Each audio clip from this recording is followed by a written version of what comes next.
Hello, everyone, and welcome to our Spotlight series with Klein ISD, leading online testing professional development. We are so appreciative that you have decided to join us this afternoon for a wonderful presentation.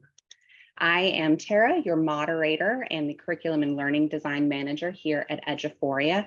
I am joined by my colleague Emily, who is one of our senior product managers, who will be helping facilitate portions of our presentation this afternoon. And we are very, very excited to share with you that Christine and Kathy from Klein ISD, they are part of the assessment and accountability team, will be presenting today's topic. So we're super excited for you to learn from their experiences. Christine, Kathy, would you like to give a little more context or introduction to your position and role in Klein ISD as we get started? Sure. My name is Kathy Turner, and Christine and I are program coordinators for Klein ISD, where we support multiple campuses with primarily local assessment as our role at this time. It's kind of shifted and morphed over the past few years, and our focus at this point is local assessment, district level, campus level, and supporting PLCs and campuses and using the data for instruction. Thank you, Kathy.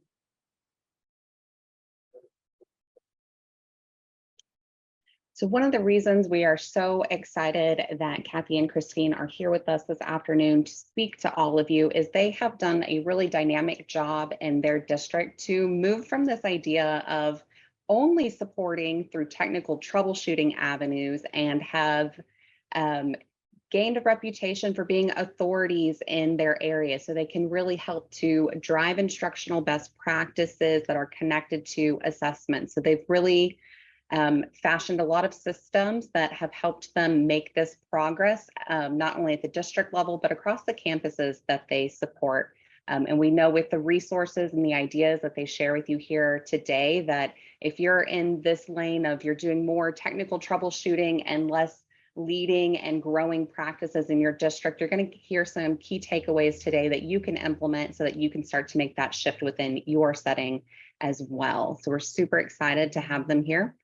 A couple housekeeping reminders as we dive into our content. We are recording this presentation.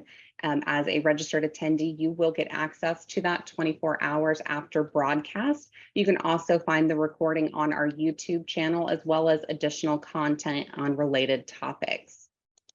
We do have two ways that you can communicate with us throughout this presentation. We have a Q&A window that is going to be for questions for our Eduphoria team to answer, or questions you might want to hear Kathy and Christine speak to at the end of our presentation. So if there's something you would like answered related to today's topic, please submit that in the Q&A where we can review it and bring it up for the whole group.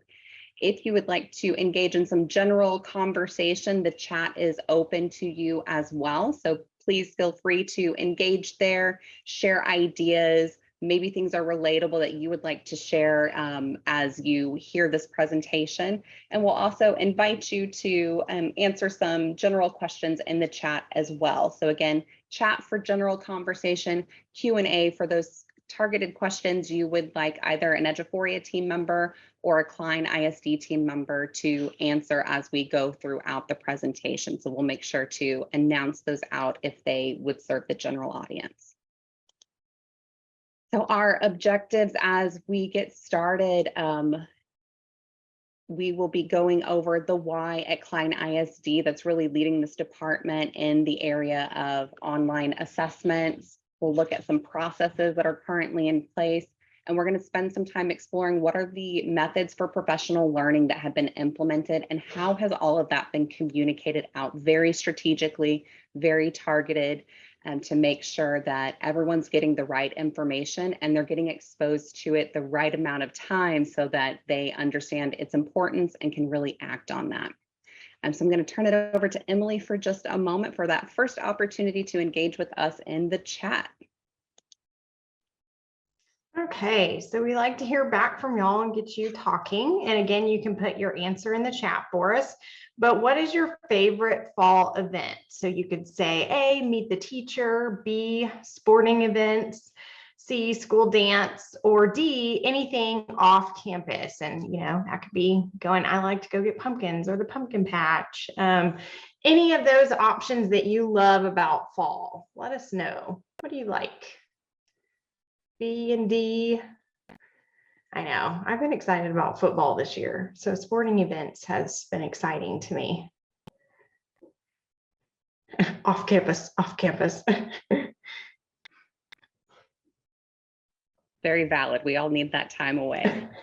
Yes, for fall, many of the fall events.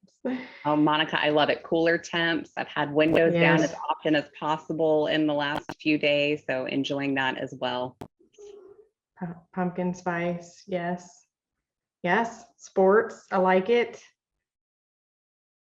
I get to be biased, go Red Raiders. Sorry, that was a great game on Saturday.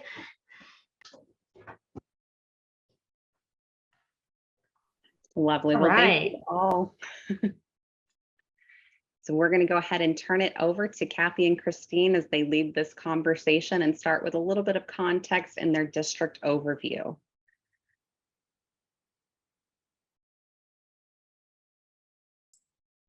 Hi, everyone. Thank you for having us today. We are definitely excited to share some of the things that we've learned, some of our successes, but also some of our fail forward moments when it comes to assessments. So just starting with our why, which is, setting up the reason for why we're doing what we're doing every day, is really for kids. Really kind of what Kathy was saying earlier, 4 years ago, our department was primarily accountability and STAR focused. And so our positions were created to kind of add more of that local assessment support and kind of bridge the gap between campus assessments, district assessments, and state assessments. And so we knew that really to have that strong instruction in the classroom, we needed our teachers to develop targeted action steps, which were typically identified from the data conversations that they were having in PLCs. We also found that the most powerful data conversations that we had heard usually stemmed from quality assessments. And so our focus, even before the STAR redesign over the last 4 years, has been trying to support our campuses in creating these more quality and rigorous assessments so that when we get to the STAR test, they aren't surprised in how their students are performing.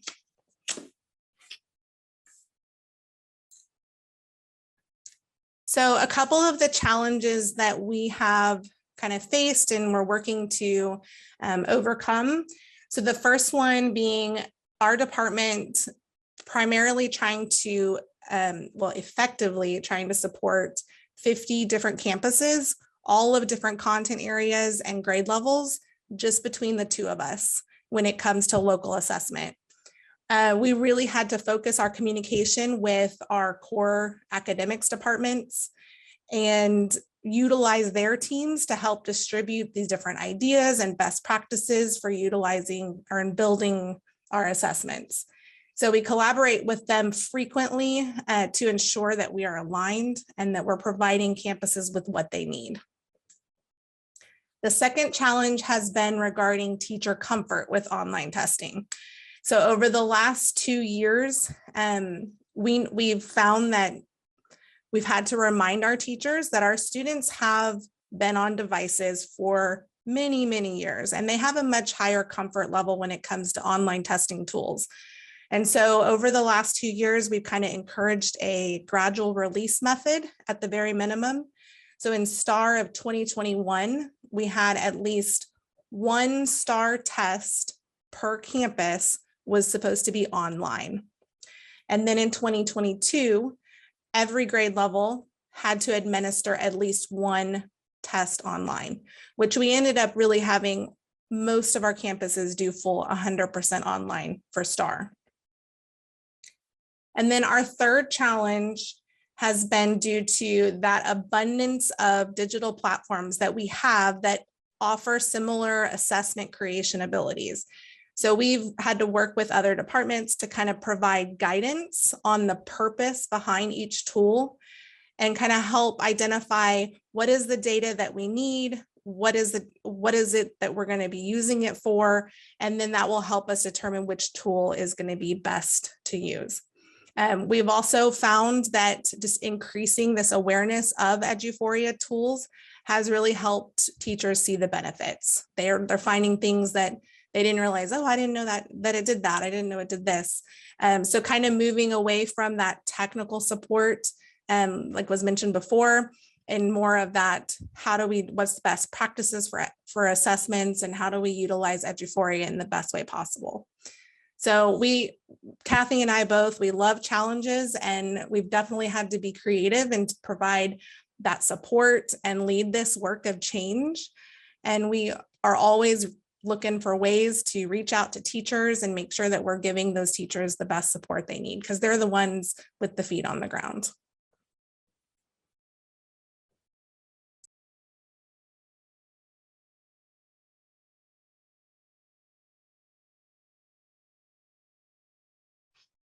Okay, so it's a little pause for y'all to respond to us.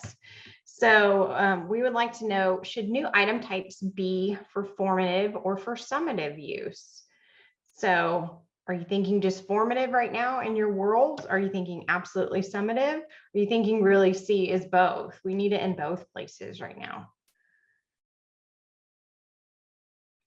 Yep, I kind of figure across the board C's. Let's give them some exposure. Overall, I completely agree. The more exposure, the better. And as long as it's really matching what we expect the student to be able to demonstrate on the test, and it's a good use, then absolutely. All right, thanks for your feedback. I will toss it back over. We're going to look at some of the processes and systems that we've put in place in Klein, which has helped us with our buy-in through all of our departments.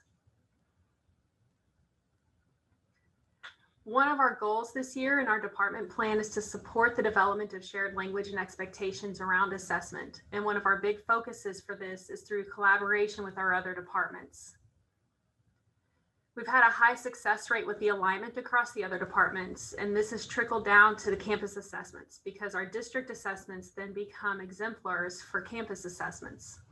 And the alignment of the language around assessment has allowed us to discuss topics at all levels to build clarity. This helps us prevent a lot of confusion. And so our process and things that we discuss are usually around how to build assessments, how to embed supports, what ratio of new item types should be within the assessments, and then how are we communicating this to all levels, to administrators, specialists, teachers, all the way from top to bottom.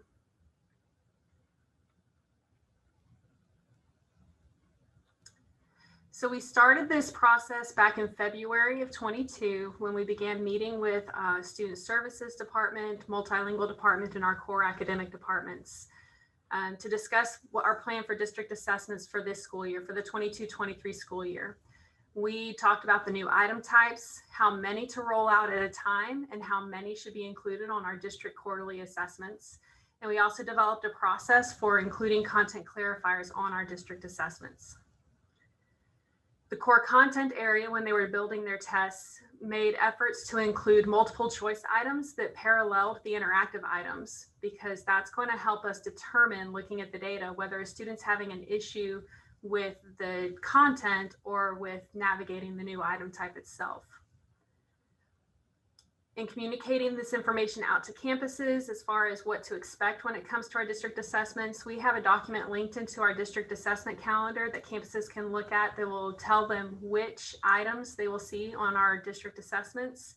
And the core academic department has also linked that into their blueprints in the curriculum container for teachers to reference there as well. So we try to communicate in as many different locations as we can so that we reach more people.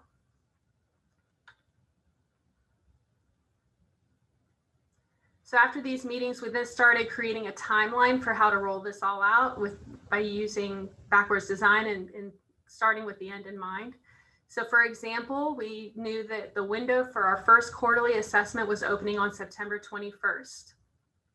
Going back before that, We gave ourselves a week for our department to go in and check all of the settings, make sure it's ready for online testing so that the campus experience is a smooth one, which means prior to that, we had to have our content clarifiers built in. So we had a work day where multilingual special education personnel and core academics came together. We had a designated time blocked off to where we could work collaboratively to build those content clarifiers into our assessments, which meant before that, we had to have our Spanish version of the test done. And before that, we had to have our English version of the test done and in Eduphoria. And for both of those, we also designated time set aside to where campuses or core academics could come together and multilingual, and we could be present to help them with building the new test items, with putting the test together, and make sure that they were supported in the process as well. And so we put this process together for each of our quarterly assessments. These dates are already on our calendar, and the work days are already set aside so that we don't schedule other things in place of that. So I'm going to chime in here for a moment to recognize not all of us might have the department set up that exists in Klein ISD. We're not all at the scale and size serving the number of students and educators. So this is definitely something that you can modify for your own district. I know when I was in the classroom, we had routine assessments that we knew we would administer, but those weren't on a calendar somewhere. So for some of us, that starting point might be scheduling these events for actually administering the assessments and then taking a couple steps back. Which of these things can we do really well right now? And which of these practices do we want to grow into? So thanks for letting me step in for a moment to share. We want to recognize we might not all be at this level and have all the hands to touch each of these things in the same manner.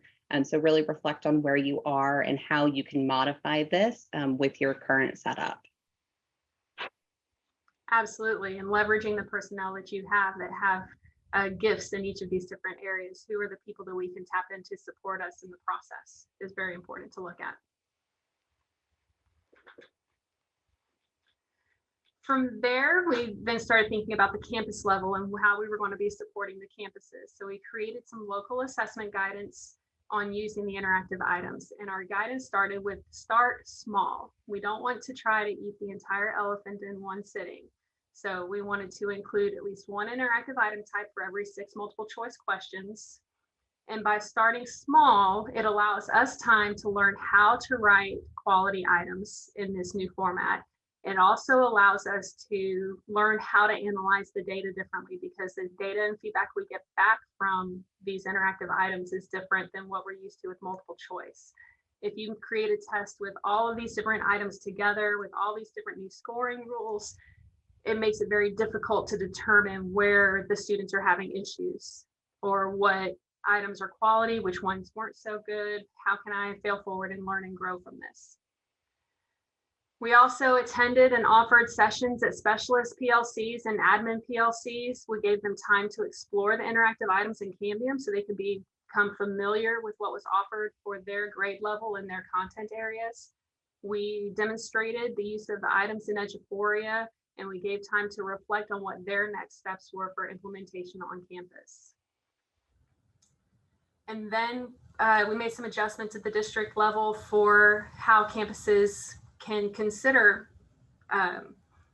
implementing these types of things into their assessments. So one of the biggest changes we've made is that all of our teachers in the district now have access to create assessments, to create school assessments within Eduphoria. And some of our guidance has been that we split the workload up, because it can be a daunting task for one person to take all of it on. So maybe one person is going to be the designated person that is going to input the test. There's going to be another person that comes in and checks the images to make sure that the text to speech is set up correctly. And maybe they're going to add the content clarifiers. And maybe there's another person that's going to double check all of the settings between the scoring rules on the questions, the performance levels that you want set on the general tab, the online testing settings, and the making sure the assessment settings are set up so that the teachers all have access to it and the students are able to log in and take the test. And these roles can rotate and be shared among the team.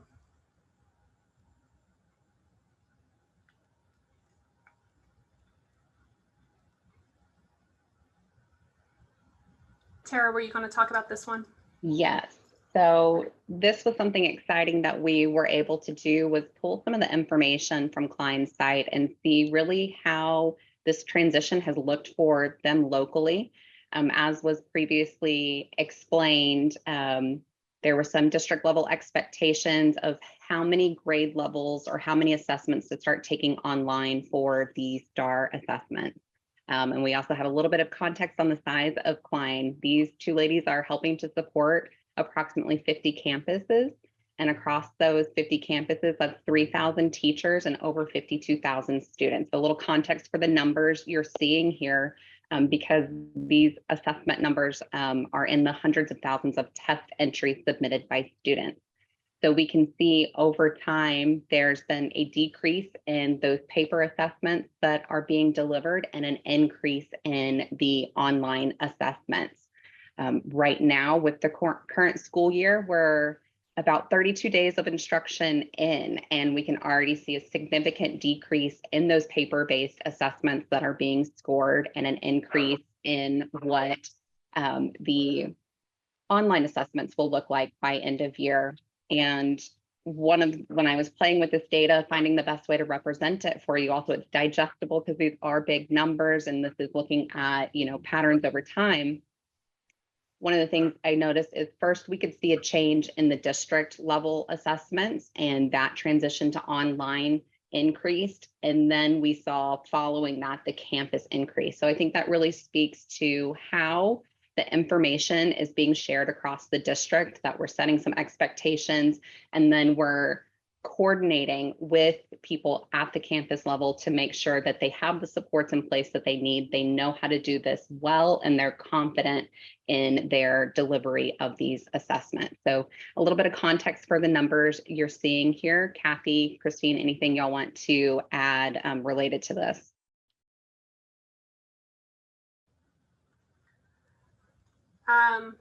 I'll say, when I look at the district this year, the paper tests that we're giving at this point are mostly like second grade level, where the kids aren't quite there for online testing. It's available for online, but the district is offering some of those primary grade tests on paper to help the kids transition. And full transparency, some of our growth opportunities that we've had over the past year, which is it's definitely shifting this year and moving more to truly online. We had campuses that would put a paper test in front of the student, and then the students would transfer their answers in online. So some of those look like they're online when they may not necessarily have been at the campus level. We're definitely seeing a decrease in that this year. Teachers are starting to realize that the students have some transfer issues from their paper test to the online test.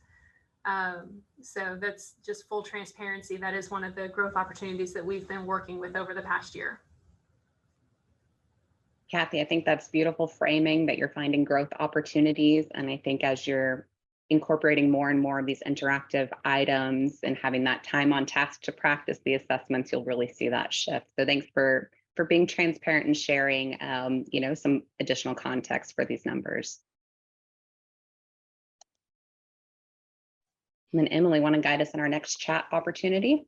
Yes, we'll go ahead and hear back from y'all. Again, we just saw some great numbers from Klein about online assessments. So what percentage of your current assessments include these new interactive items or these TEIs?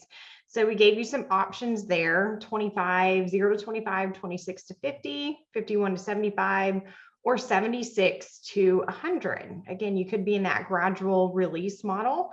We just kind of want to hear from y'all. Are you slowly creeping into it? Are you going full, all hands in? I see lots of D's. So there's a C, an A. Okay, so we have varying ranges of what you're at the level that you're including these new interactive items. And so definitely that also lets us know you're online testing. So that's great as well. It's that year for the transition, and it's already almost October. So very good. We saw a good range. Actually, I don't think I saw any Bs, but I did see A, C, and D overall. So great to hear back from y'all that you're adding those, they're being included, and you're finding those useful. Great. Awesome. And as we transition into the next section, where Kathy and Christine will speak to us about professional learning and then some of the communication pieces that they've implemented, we do have a question in the chat from Gail. It might be addressed as we go through, so if it could just be on your mind to speak to as we continue forward. And the question is, what did your online aware rollout look like? So again, I think as you're talking about your professional learning, some of this will be addressed, but I just wanted to bring that to our attention as we move forward. All right, so professional learning is where a lot of that kind of rollout has happened, like she said. So there has been several opportunities that we have developed over the last 2 or 3 years.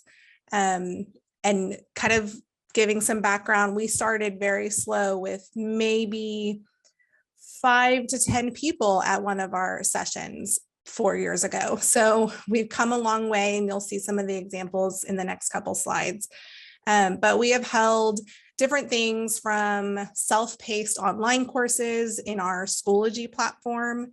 And then last year, we started creating these short 30-minute webinars that really focused on current needs in the district. And then last summer, we were able to hold our first Assessment in Action conference. And then in the spirit of STAR Redesign, we held a 2-hour workshop to really give people time to practice. So slowly but surely, we've been developing more and more. We have things like department and specialist PLCs where we provide support in. We have created a YouTube channel for our department where any of our webinars or any kind of videos that we create, we post them there. And then of course, guidance documents. We started maybe with 1 or 2, and now we're getting to so many that we even want to create like a manual at this point, so that it's all in one place. And then obviously throughout the year, we provide different things like campus trainings during PLCs that are just bite-sized pieces of anything from Eduphoria assessments to using the data, and really driving more of that local assessment practice. So we'll kind of dig into a couple like specific ones that we've held that have been a little bit more popular. So this one was the STAR Redesign workshop that we did this summer. It was definitely the most popular single training that we have offered.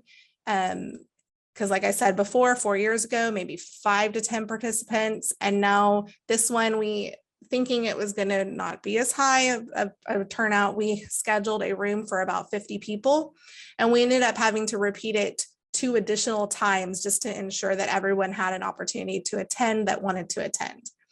And then even from this, this was a lot of the start to have campuses invite us to their PLCs because they wanted us to flip it and provide the same information to their teachers on their campus.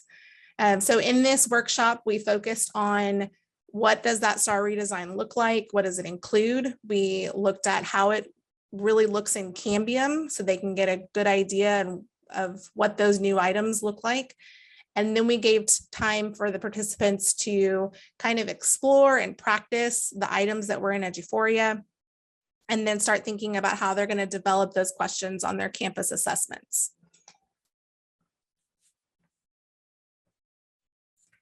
And then the online courses that we have offered, these are 3 of them. We've offered several others in the focus of data, but these were some of our largest assessment focused online courses that we gave.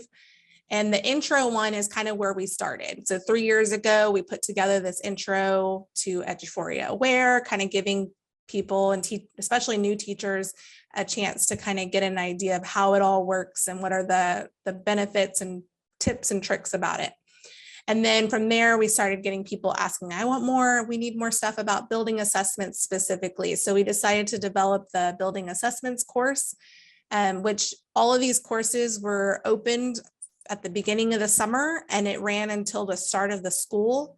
And then we kind of close out the summer, and then our typical practice is to reopen it so that teachers can kind of continue to access it throughout the year if they didn't get a chance to over the summer.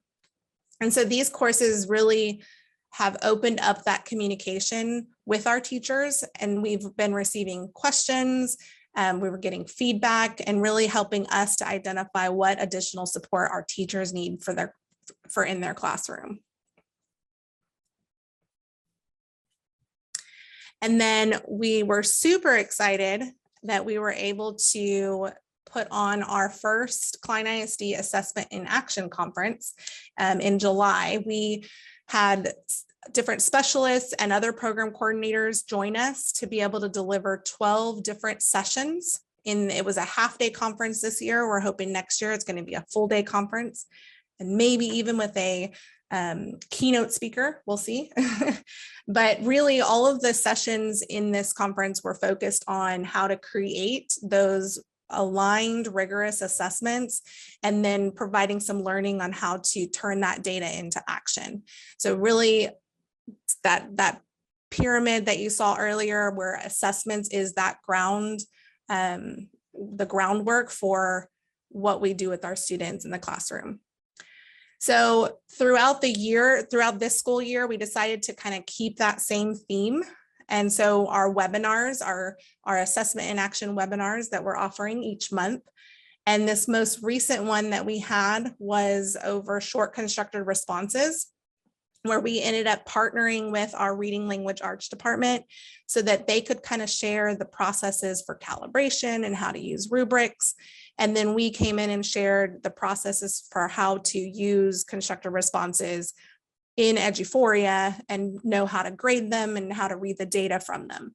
So again, seeing that partnering with other departments kind of gives us more visibility to our teachers and showing them what we can provide and how we can support them. And so that session, we had over 60 people, and we even learned that there were a couple campuses that held a watch party, because it's held right after school, 4:45 to 5:15, just so that we can catch some of the elementary level, intermediate, as well as high school.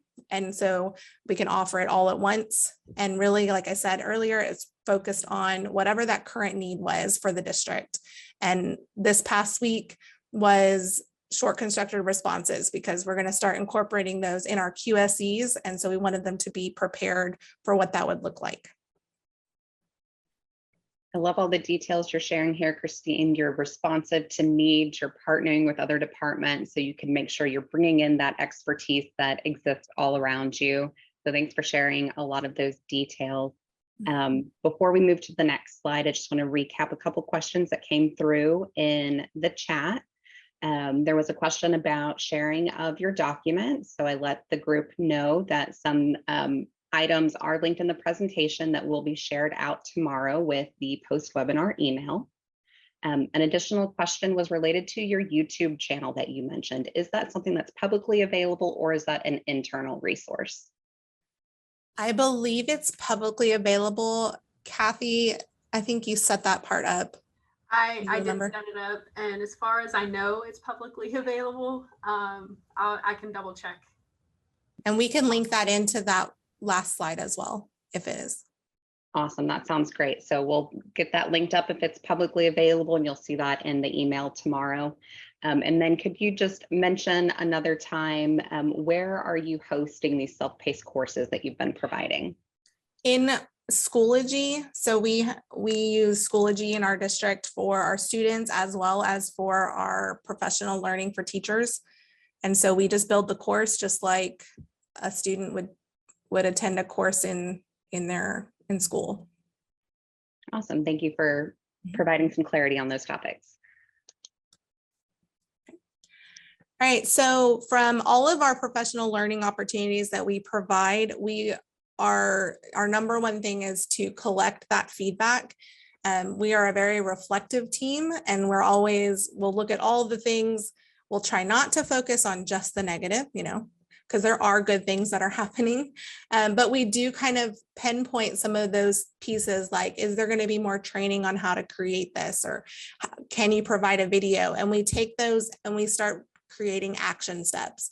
So some of the action steps from this summer's training was really increasing communication about the Schoology courses, and then kind of giving some tips and tricks within our newsletter that we'll show you in a few minutes. And then we've offered a couple additional trainings with specifically our digital learning specialists, because there is one digital learning specialist on every secondary campus. And then our opportunity culture leaders, we've also given some training on specific to assessments. So kind of, again, trying to reach more of the teacher level so that they see, how is it supposed to be used, or how could it be used on their campus assessments.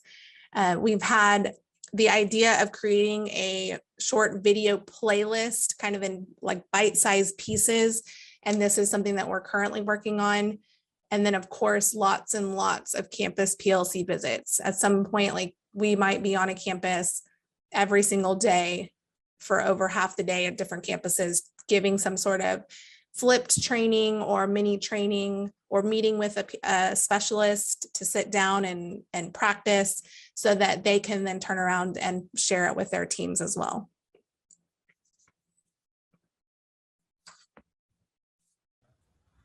And of course, none of this is possible without a lot of communication through a lot of different modalities. So we have a number of different ways that we push information out and we share information with the district. We started last year doing a monthly department newsletter where we share information about local assessment or Eduphoria updates and things of that nature. We have also started tapping into core content newsletters. Our core content departments send notices and weekly updates out to their specialists and to teachers, and our digital learning specialists are multilingual. All of our departments like that send information out to their people. So we will share information with them that they can share out as well. Word of mouth is another great way of communicating and a great way of advertising our offerings. This happened quite a bit with our Schoology courses, where someone would finish the course and be like, oh my gosh, this was great. I need my whole team to do this. And they would share it with their team members, and we would have more people joining to complete the online self-paced courses. We add event slides to all of our PD. Anything that we're presenting, we will add a slide of what's coming up, like what are some opportunities coming up. We'll also advertise within our email signatures with links to sign up for webinars or for the assessment conference the past summer. We'll share announcements at the principal PLCs and push information out through our district leadership bulletin as well. This past summer, we also created a slide with our summer offerings that we shared with all of the content area departments for them to include within their summer professional development as well. So we tap into a bunch of different avenues to share the news about what we're doing and what we're offering and how we can support.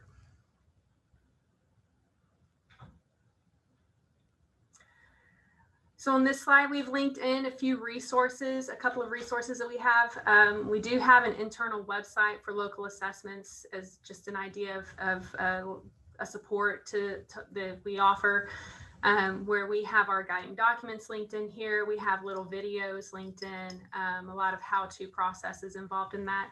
I referenced the guiding documents that we have linked in there. We have linked in here for you professional learning slide samples.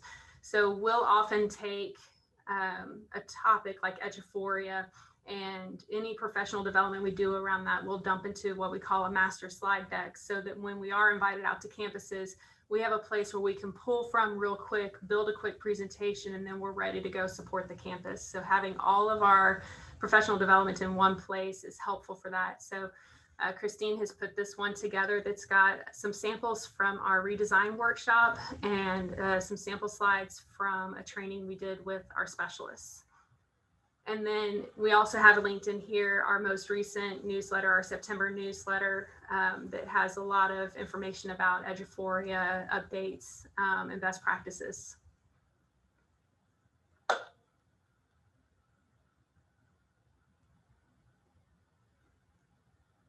Okay, so they mentioned a lot of different ways that they offered professional development and information. So I always like to hear, what are you doing? Have you gone back to doing face-to-face training? Do you do virtual or remote?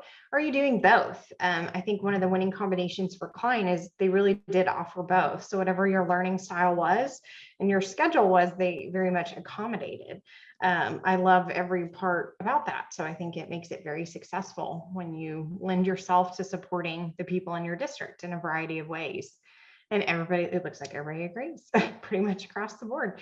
See lots of A and B. Yep, that's our hybrid model.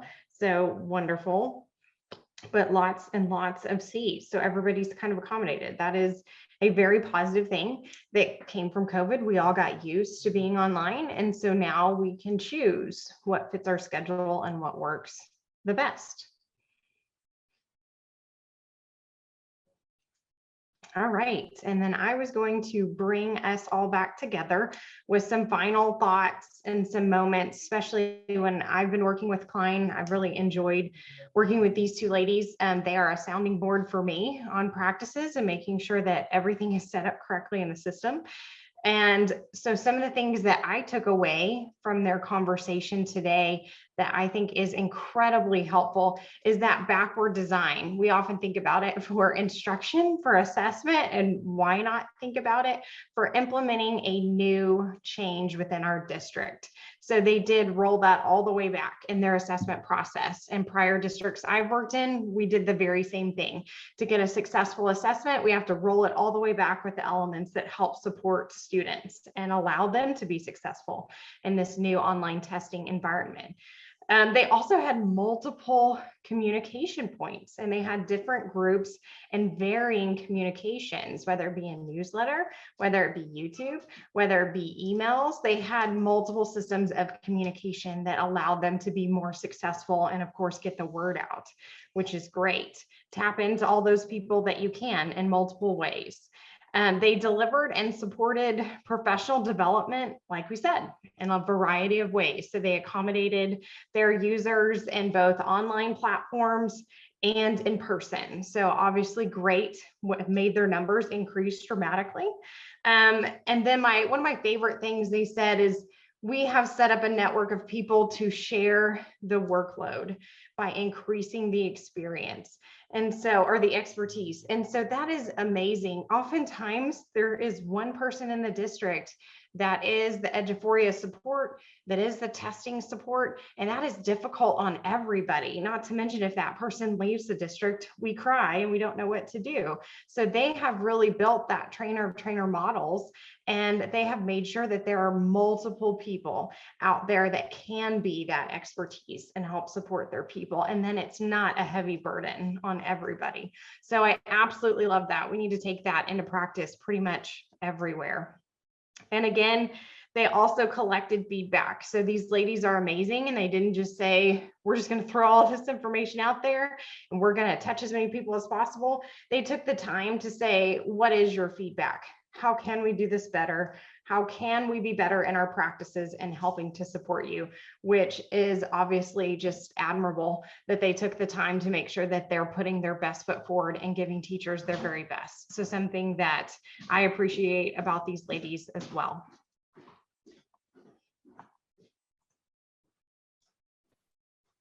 Okay, well, it looks like there's no additional questions from the group, so we're going to go ahead and transition into our wrap up for this afternoon. So many of you are frequent visitors of our webinar series, so we look forward to seeing you in October for some additional events. We'll be going into online testing supports, not only what's available for your students, but how you can use that to inform your instructional routines and practices at the classroom level. We'll also be taking a deeper dive into measuring student growth and educator effectiveness with some of the tools you have available in Strive. And then we are very excited to have an Ask Me Anything on the topic of student monitoring. So we know this is an area where sometimes we need some additional ideas. So we're going to have some nice strategies that you can implement in creative ways. So ways you might not have thought to use aware tools to monitor your students. We're going to give you some ideas for doing that. So our previous webinars are available on our YouTube channel. And so you can feel free to go peruse there. And we did recently compile several of our TEI topics into a new playlist. So if you're looking for things like scoring, seeing how to use some of these new TEIs that our group is talking about this afternoon, you can go and explore that as well. So that will be linked in the presentation for you to access in that email tomorrow. Okay. If you want to continue the conversation with these wonderful ladies, they have graciously agreed to share their contact information. So if there's something you want to take a little bit of a deeper dive on, or you want to follow up on something that you maybe didn't want to ask here today with the general audience, their emails are provided. And again, you'll get this in your follow-up email tomorrow afternoon. So I know they look forward to being able to partner and continue to grow capacity amongst all of us through their connections. And then Emily, would you like to share with us anything that we can expect coming up in the near future? Okay, so updates and what's new. I like to extend on, if you haven't clicked on and navigated through Aware Beta, I would really like to encourage you to do that. Every school district that I'm going out to, I'm really encouraging teachers. I was at a school district on Monday and I showed them an overview of Aware Beta, and I got a standing applause from teachers who were very excited about not having to click multiple times to find assessments and really being able to customize their experience. So definitely go in, make your teachers aware, go ahead and have them play with the beta, because again, one day, very soon, the beta will be the new interface. So make sure that your teachers are going in and practicing so it's not an abrupt change for them. Again, we have updates. We are always accommodating based on what you send us for feature requests. And out of the new heavy online assessments came the fact that you need to preview these assessments. You don't have a test booklet or an answer document that you're printing anymore. So we now have a preview of the online assessment for teachers. And so if that is a district or a campus assessment, we have a mechanism now for teachers to be able to preview those online assessments. That was a major need. And so that is out and available right now. In addition, I really wanted to celebrate that all of our interactive item types are complete. So we have all of them done and ready in the system. And so we are thrilled that y'all are saying y'all are in there using them. We are beyond excited that those are out there and available for you right now to use on assessments. We're not done, of course. We always take your feedback. So if you're sending us, hey, could this question type do this? I read every one of those, believe me. So I love reading what you have to say, and we definitely take those into considerations. The final new of all new things that I wanted to announce to you is you'll start to be seeing pretty soon in our webinars that are coming up. We have a big spoiler of a new Aware Premium. And so this is a new option in Aware that your district can opt into, that we have great data visualizations that everybody has been asking for. We're going to have amazing new tools like student mastery, and then extending out additional resources and tools that we already have. So we are very, very excited about Aware Premium and continuing to meet district needs at a very, very high level. And so be looking for a webinar that we have coming up in November, and we will be talking about these at conferences that we attend as well. So please come ask about new Aware Premium, and we would be thrilled to show you some of those features. So that is all I have. Yeah, so some of the events we'll be at are going to be TAC. So I'm going to make a large assumption that many of you will also be in attendance at TAC. So please come see us in the booth or come join some of the presentations that we'll be co-hosting. We will get a link in that email for the YouTube channel. So please expect that tomorrow. Okay, So we always like to kind of close with some extended application connections. So some of the things you heard in this afternoon's presentation is Klein ISD hosted their first assessment conference this past summer, and they did that using conference tools in Strive. So if you have a series of professional learning events happening in succession, this is a wonderful opportunity for you to use something you already have access to instead of paying for an additional resource to organize and host your event. You can do that within Strive. Forethought, if you have your teachers using this for lesson planning, is another great way for you to kind of keep track of what item types have I already started to implement with my students, or which of these really mirror my hands-on instruction in the classroom. And that will help me decide, hey, I should use this on my next assessment, either performative or summative data usage. And so you have opportunities to monitor that through Forethought as well and be really mindful in your planning leading up to an assessment. And then we've been talking about feedback throughout this conversation. Form space is a wonderful opportunity for you to collect some feedback from your audiences. So this could be from your teachers attending training. This could be, how are things going? Is this something that was successful for you? Let us know how things are in motion. So we wanted to end with that this afternoon, give you some connections outside of Aware, really plug you back into the professional learning and getting that feedback from your district. So again, we thank you for your presence and participation this afternoon, and we will be following up with you very soon. Have a great afternoon.